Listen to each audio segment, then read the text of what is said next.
Welcome to Life by Design. I'm your host, Robin, and I am thrilled to welcome you to this space for real conversations about how we live, how we show up day in and day out, because the quality of our life is shaped by our habits. What we do in ordinary time allows us to be extraordinary. We can unpack what it takes to truly live well and be well in real life. Welcome to Life by Design. And I'm just so excited that you're here. Today, I have the opportunity to have a chat with Debra Roberts. Now, she is a clinician. She has this amazing career as a social worker, and she's created these tools and these resources for us to learn how to have conversations. And I have to tell you, I was the student. She was my teacher today. She took me to school. I loved so much the time that we got to spend in conversation and just what it feels like to be present with someone who really gets it. Now, Debra has made her program that she's going to talk about near the end of the episode. It's available to us as listeners. And this is one of those places where, as you know, I don't do a lot of endorsement. I don't do brand stuff. That's not my jam. What I am all about is sharing information with you of things that work. And in this episode, like I literally got taken to school and it works. I connected some dots. I hope you take this away for the learning opportunity that it is. It's a tool, it's a gem. I'm so excited for you to tune into my conversation with Debra Roberts.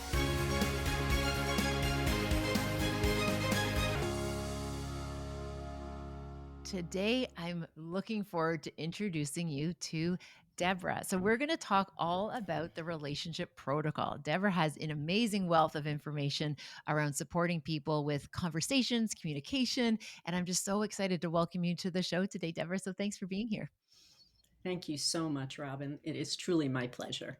Oh, well, thank you. Now, I know for some folks, they haven't had a chance yet to learn about your work. So can you tell us just a wee bit about the good work that you're doing and maybe a little bit about your background to give people a sense of who is Debra and what are we going to give, what do we get to talk about with you today? Absolutely. So, I am actually a combination of experience and training. Mhm. I'm a licensed clinical social worker.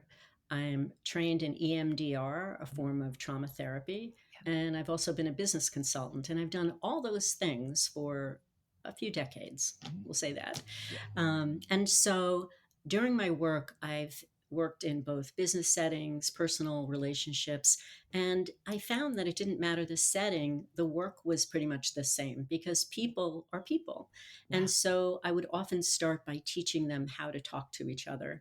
And Yeah. ultimately, that led to realizing that I was doing something different. And it led to a book called The Relationship Protocol because I all of a sudden gave it a name. Yes. And now I have programs and for the workplace, but also for personal use. And it's practical, logical, actionable Mhm. ways of communicating, changing even just a little shift in your mindset can make such a big difference.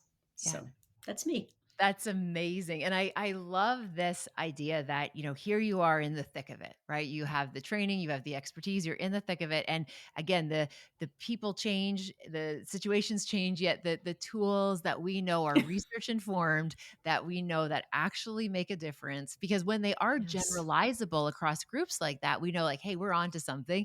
And then what I love that you did is it like you made it wildly available. And as somebody who Mhm. believes really deeply in accessibility, like I love the fact that you have this resource, you have this approach that, again, this will give people the tools that are going to help them improve not only like professionally, but personally and really strengthen those Mhm. relationships. So I'm so excited to dive in because I am a student. I want to learn all the things, Deborah. So like where do we even start? Like where do we go from here? Well, I think that there's a basic understanding that I think people think that they're good communicators Yeah. because we all can communicate to some Yeah. extent. I'm a good enough communicator, Mhm. or I don't really need to do any better at work. We're fine. But the truth is, we can all be better communicators. And if you're not having the conversations that you know you should be having, if you're avoiding Mhm. conversations because you're afraid of hurting someone's feelings, you're afraid it's going to get worse, whatever it is, then there's a problem. And I didn't even realize this. they don't teach communication, foundational communication skills in school. They don't teach you No. how to diffuse, how to start a conversation. So if you didn't grow up in a household where there was some modeling or support in how to do those kinds of things, you were out of luck. And hopefully somehow you managed it on your own. But in general, we are not great at communicating with each other, particularly around our differences. Yeah, so well said. And what I appreciate that you've just really highlighted is the fact that so many of our practices are like, again, through trial and error, right? So, if we Hmm. happen to win the lottery in the sense that we're born into a house with really great communicators where we're able to put some of these practices, we see them modeled for us. It's like, okay, you're at a huge advantage because the majority of us, we don't have that. Or perhaps, and one of the things that I've seen is that there are certain things that we talk about in some households and there are certain things that we do not talk about in some households. So Yes, again, just this, these norms that get created about communication even on matters that might not be divisive or not even difficult, there's just some things that are like we don't talk about that. And again, I think that's that right. just breaks down that communication and also our confidence that we can talk about Hmm. in some cases difficult things. 100%. I'm going to carry you with me wherever I go. You're completely reinforcing everything that I say. I mean, it's so important that we can express what we want and need in our life, whether it's with a clerk in a store, Mhm. someone in a restaurant, a doctor that you're dealing with, Yeah. an important relationship, an intimate relationship, whatever it is. I want everybody to be able to say what's on their mind, express what they need in a way to get the best outcome. Because Mhm. that's the key part. It's not just, okay, go, Yeah. blurt it out and hope Yeah. it lands. It doesn't work that way. Yeah. So that's my goal, is to teach people these small steps, actionable, digestible. You could do it right away Yeah. and make a difference. Yeah.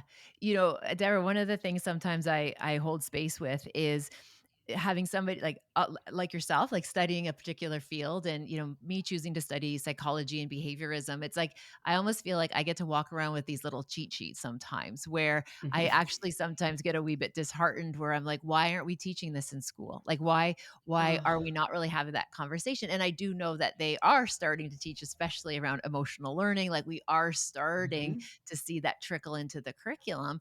However, so often when I would be watching someone struggle or watching some of the, where we kind of repeat what we don't repair. So people end up in the same situation again and again. And I just realized it's like the reality is like, like you just don't have these skills. Like you're underskilled in this area. Or even noticing I'd be in a difficult conversation, for example, and having a moment where I'm like, this person doesn't have the skills to be able to have a Yeah. conversation with me, or me having to manage my expectations. And again, not to suggest that, because I have this background or this education, I'm an Mhm. excellent communicator.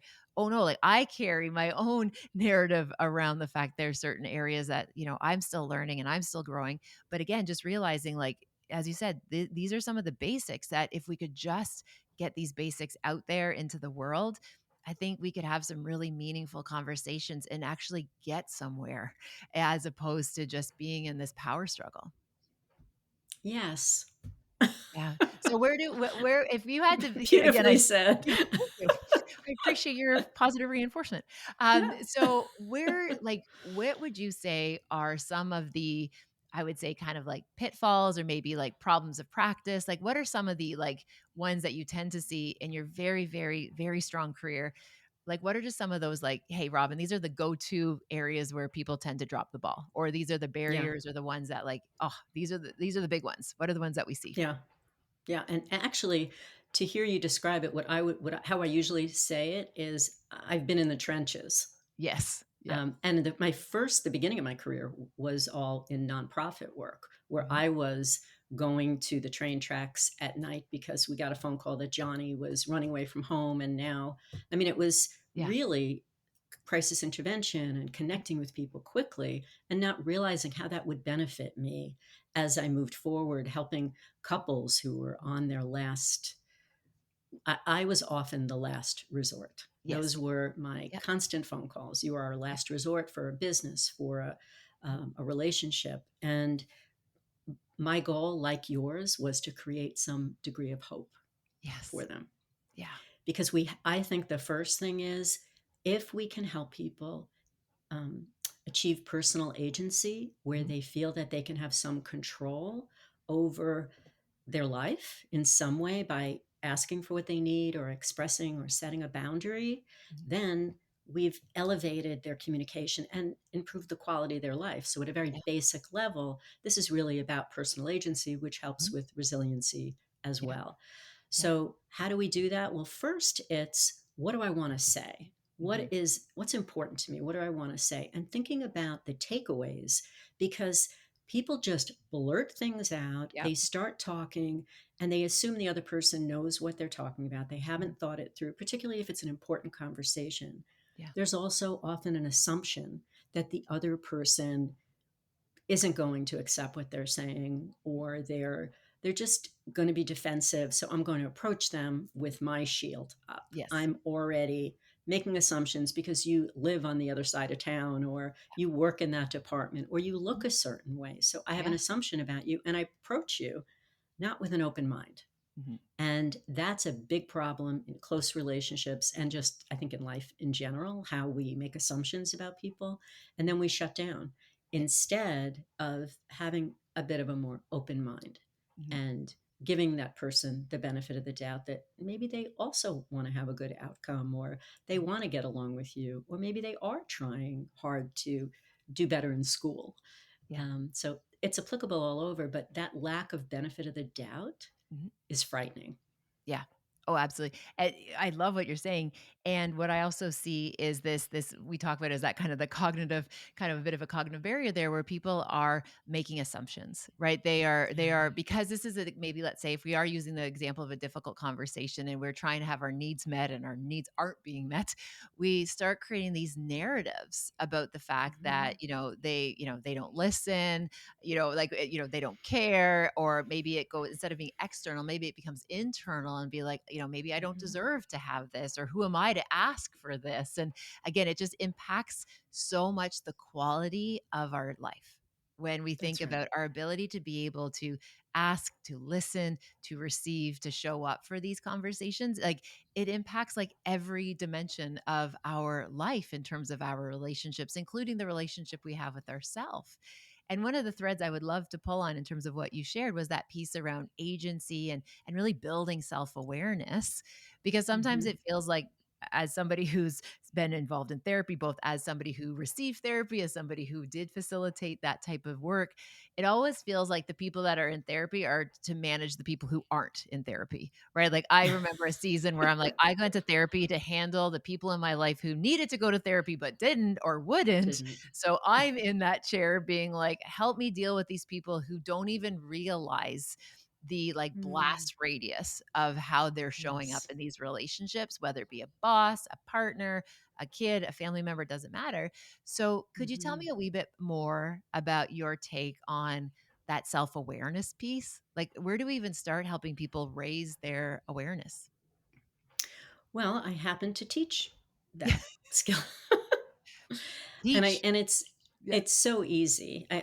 I know we're gonna talk about my program in a little Yeah. bit, but it's you can start raising your self-awareness in a matter of minutes. While you're Yeah. brushing your teeth, you could be expanding your self-awareness, because if you realize that I impact the people in my life, the people I'm speaking with, they impact me. But let's say you're not aware of that. Yeah. I call it soldiering, where you're kind Yeah. of just moving through life and not paying attention. So you leave a lot in your wake Mhm. sometimes, or you're so upset you don't know it, and then you say things. Oh, Mhm. why did I say that? Yeah. I think I came on too strong. And as you said, then we tell ourselves these stories. Yeah. But if you stop and you just check in with yourself and you say something like, how am I doing? How am Mhm. I feeling right now? Well, I'm exhausted. So Mhm. it might not be the best time to have that conversation. Or I'm so ticked off at Yeah. what just happened. Or you notice that you were feeling okay before you had a conversation, but afterwards, you are all revved, your Yeah. body's tense, and you're ready to, punch Yeah. a wall or just let somebody have it. And Yeah.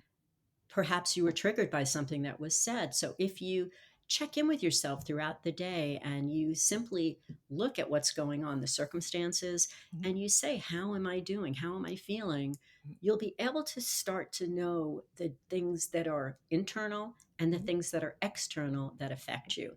Then you can make, as you know, an Mhm. educated decision Yes. about whether or not you want to attend to those things. Yeah. That's personal agency right there, Yeah. knowing that you and I are two different people, and I make a choice about what to say to you, how I want to say it, and if I want to share my reaction with you Yeah. versus just being out there and not having any control over my emotions, Yeah. how I communicate with you. That dog is way too cute, that little I thing. know. Thank Sorry. you. Oh, she's very distracting. Yes, thank you for yeah. I'm all good, but Yeah. that's so cute. Thank you. So it's a matter of knowing who you are and how you show up and making, now you get to make decisions about Yes. how you want to show up. And Yeah. that's personal agency, knowing that we can control somewhat of our environment. We can't Yeah. control the other guy, No. but how we speak to them, this is a real good one. You ready for Mhm. this? Yes. How we speak to someone matters. Mhm. And here's why. That will be their takeaway from the conversation. Yeah. Just like I that. mean, if Yeah. you and I are just letting each other have it, and Yeah. I'm trying to explain something to you, and you start yelling at me or being more aggressive with me, and you think, oh, thank goodness I made my point. I walk away and I'm not thinking, oh, thank goodness she was Yeah. aggressive with me. That felt really good, and I Yeah. heard everything she said, and that was really effective. No, I'm walking away saying, I Yeah. don't like the way I was just spoken to. Yeah. That was intense. I don't want anyone yelling at me. I don't like that she was aggressive. The message that you were sending to me is gone. So, Yeah. how you speak to me, no matter what you are saying, it could be a really serious, sensitive, controversial, not so nice thing that you're Yeah. saying to me. Yeah. But if you say it in a way that I can hear you, there's less chance I'm going to be defensive. There's Mhm. less chance we're going to battle it. But there's an opportunity that I'm going to hear what you're saying versus Yeah. just letting someone lose their temper and Yeah. thinking, "Ah, that felt so good." For the moment, it does, but you're Yeah. not going to get the impact you want. No, no, absolutely. I really appreciate that example. And so I'm curious what your take is on this. And I love that it's like, okay, so we have to build our self-awareness and our agency, like we again being aware of ourselves. And it's a gift as a human that we can think about our thinking, right? Like that's one of the things when Mhm, people say, "Oh, I'm an overthinker." It's like, yeah, no, like we're the only ones who can do that. Like that's awesome. Let's use it for mhm, good, right? So we can mhm. think about our thinking, which is what defines us as humans in one way in terms of our ability for metacognition. I'm curious about what about the person who's like, okay, I'm self-aware. I realize that this conversation is difficult. I realize these are some of the, touch points or these are some of these landmines that are really creating this uncomfortableness for me. Is there actually a way to increase self-awareness of another person? Like, can Mhm, we get that person to be like, without us, browbeating them, without kind of wagging our finger, pointing out all their flaws? Like, is there mhm. actually like a little subtle practice or maybe a very obvious practice that we can do to raise another person's awareness of the impact they're making for us? Can I tell you that no one has ever asked me that question? There you go. That's awesome. I mean, Yeah, I'm sitting there saying, "Yeah," yeah. but I then all of a sudden realized no one ever asked me I that love before. that. So here we go. Yeah, There are subtle ways. I call it participating but observing, yeah. which is a term I'm sure you're familiar with. Mhm. But essentially, while we're communicating, I'm not just talking to you, I'm also aware of what's happening for you as well. Yeah, So if in that moment I can stop speaking and I can say to you, it looks like you're getting upset. yeah, And you may say, no, no, say, okay, yeah. well, it might not Defensive. appear that, Yeah, no, I'm fine. yeah, It might not appear that way to you, but when your voice changed and you got a little bit louder, I think if we observe things and we point them out, not in a way to make someone feel like they have a weakness or a fault or a yeah. flaw, but that by observation, you may not realize that when you talk to me this way, it makes me think you're annoyed at me or you're mad at me. I was just working with two people who said, when he starts humming, I know I'm in trouble. Yeah. And and he said, "No, I'm just focusing on Yeah. something." She said, "Oh, well, I'm bracing myself for an argument." So Wow. now he knows if he's present and Yeah. wants to. That's a key part too. You can't make someone want to be more self aware Yes. or want to be a better communicator or want anything. Yeah. And, as a clinician, that was one of the things that I would say to people because I can give you the tools, Yeah. but if you're not honest with yourself and you don't really want to make a difference in your life, Yeah. then we kind of got nothing. Yeah. But if the person is interested in hearing your feedback, and you, even if they're not, if you say it with kindness and respect, Mhm. you have a shot of them wanting to learn from you. And Mhm. also, we're all like gears of a clock. So Mhm. when one person changes, it forces the people around you that are close to you to change as well.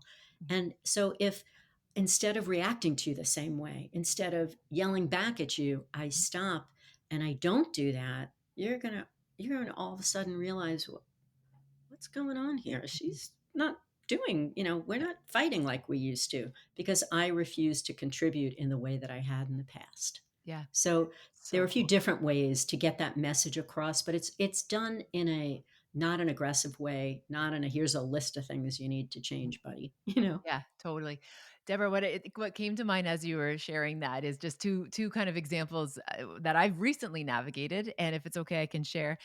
Yes. One of the things, so my oldest, he's 21, he's off at university, his third year university, and a lot of our conversations now are by telephone. So we text, we exchange little memes on, Instagram. We exchange we have lots of different ways of communicating, but it's very different than living in the same building, like living under the same roof. And one of the things I've noticed is when we're talking on the phone, and if I bring up something that he might not particularly love, he'll have a propensity of like wanting to shut down. And I could literally like through Mm-hmm. the phone, I can feel Mm-hmm. my guy start to shut down. And I love what you said about like, participate and observe, because one of the kind of gentle invitations that I've done as his mom, as kind of one of his, because I still think I have a job to do, even though he doesn't live here, I'm mentoring and there's still work to be done as a parent.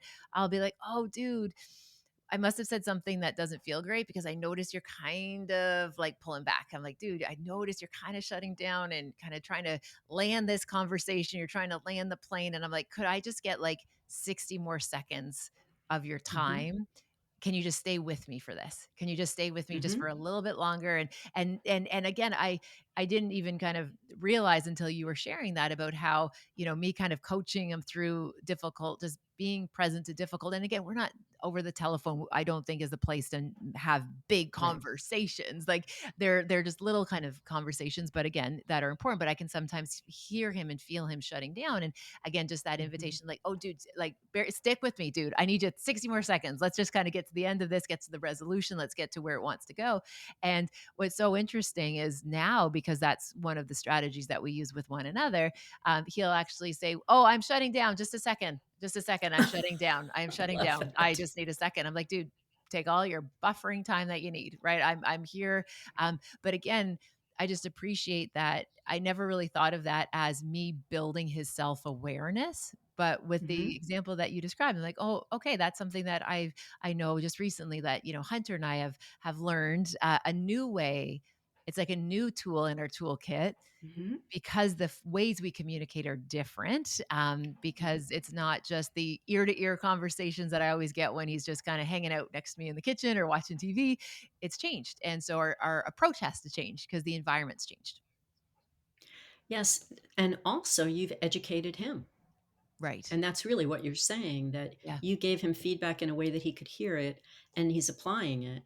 Yeah. And the other thing is, you also know when he's losing interest or shutting down, whatever it is. And then you have a choice because you're present during the conversation. Yeah. So you, Robin, have a choice of, do I point it out or do I just say, hey, you know what? Yep. Let's catch up tomorrow. Exactly. And so, but if you're not paying attention and you're only focused on what you're saying or what you're thinking, and we do that too, Yeah.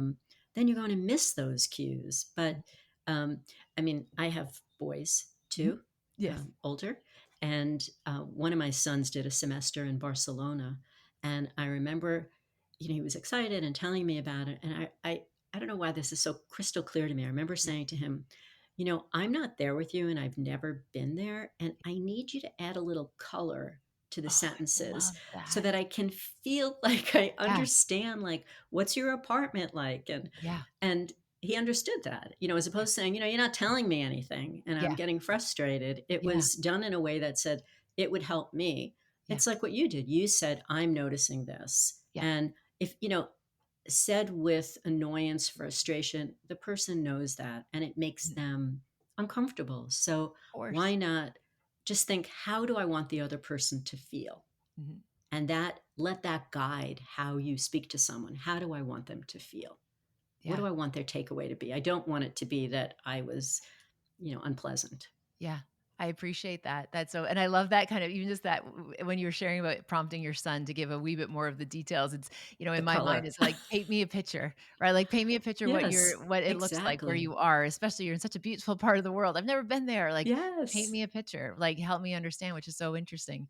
The second thread I would love to kind of bring it back to is, as I said, I had 2 examples. What other came to me was recently I was having a conversation with someone who there's history. So there's always just this like underlying tension, right? Like there's just always Mm, like you feels like you're walking on maybe eggshells sometimes. And what was so interesting, and I've said this before, it's like sometimes in certain conversations, like I will regress back to like angsty teenager very quickly, right? Like that's my own yeah. story I bring with me. I'll sometimes regress back. And I remember having this conversation, and literally just because my youngest son, Jax, he there's a term that these teenagers are using around like rage baiting, where it's like they say stuff just to see if they can like get you to react. Cause really it's about trying to get you, are you paying attention? Right. So it's the same as Mm. when you're like telling somebody something and then all of a sudden you're like, okay, oh, by the way, the Blue Jays are now in October season baseball and they're going to the World Series. And they're like, whoa, wait a second. What does this have to do with the Blue Jays? Right. And it's like, you weren't paying attention. Right. So it's when you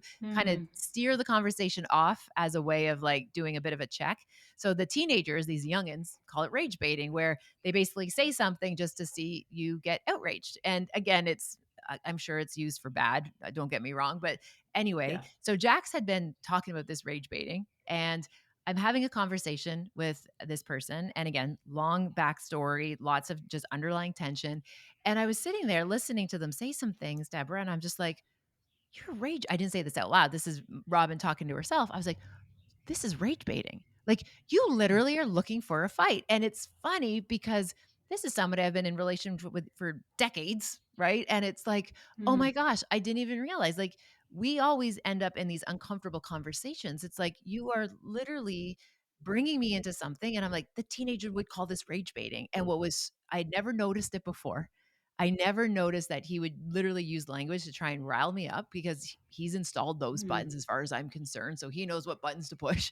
And Yeah. it was wild to just remove myself slightly to be like, oh, I'm not going to play this game. So I'm he not would gonna say engage. something that I knew was inaccurate. I had actually what I thought was right information, but instead of getting into a power struggle, I was just like, it's not worth it. Like, it's not worth it because I'm the one that leaves upset all the time. And so Yeah. again, just recognizing when we choose to lean in to that difficult Mm. conversation, like I did with Hunter.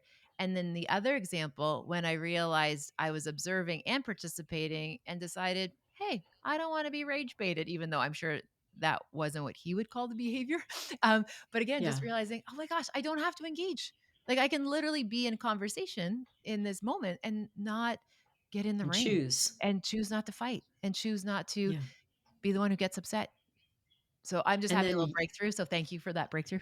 It's like, "Oh, but, you walk away from that feeling like you exercised your personal agency in that moment. yes." When we bring awareness, we bring confidence, and that's my goal. Like, Yeah, I really want to help everybody feel yeah, confident that they can have the conversations that they need to have, yeah. because or not. Or not, But to exactly. but to bring that awareness so that you can have a deeper relationship. If Yeah, you want to have a healthy relationship and not repeat the one that you grew yeah, up with, or exactly. change how you show up, or just I gave a talk once and this woman came up to me and she said, "Oh my God, I read your book." Yeah, And she was weeping, and my family was there and they were like, "Is she okay?" I said, yeah. "I think she said, I just can't believe what little I knew about Oh, communicating and how basic.